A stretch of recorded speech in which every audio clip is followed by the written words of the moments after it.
No matter what God has placed in your hand as a vision, as a ministry, never let it take the place of your relationship with Him. It is possible to be given a ministry by God, and that ministry will take you away from God. No matter the ministry God has placed in your hands, do not let it take you away from Him. Your personal prayer life is more important than your corporate prayer life.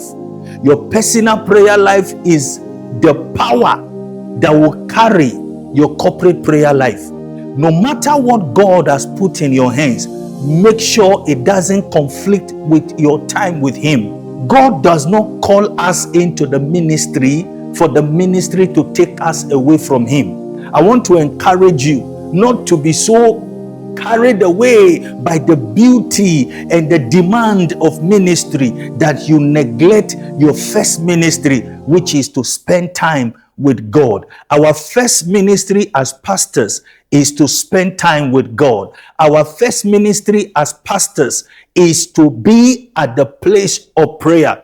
You can never pray enough. And if you care to know, it is better to spend time at the place of prayer than to spend time running around doing ministry. It was the time Jesus spent at the place of prayer that brought about His fame. The place of prayer is the place of power. Never neglect the place of prayer because you are too busy with ministry work.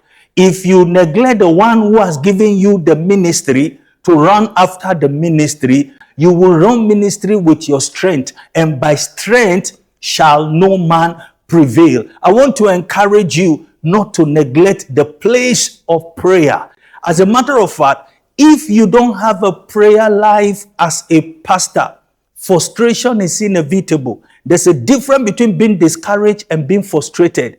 When you neglect the place of prayer, frustration is inevitable. No matter what that ministry is that God has called you to fulfill, do not neglect Him in the bid to run after the ministry He's called you to fulfill. Stay at the place of prayer. Learn to marry the place of prayer and your assignment. Learn to marry your assignment with the place of prayer. Learn to match your place of prayer and your ministry. And when you learn to do that, you are going to do ministry effortlessly. I pray for you that you will not neglect the place of prayer. You will not run after ministry at the expense of the place of prayer. God bless you.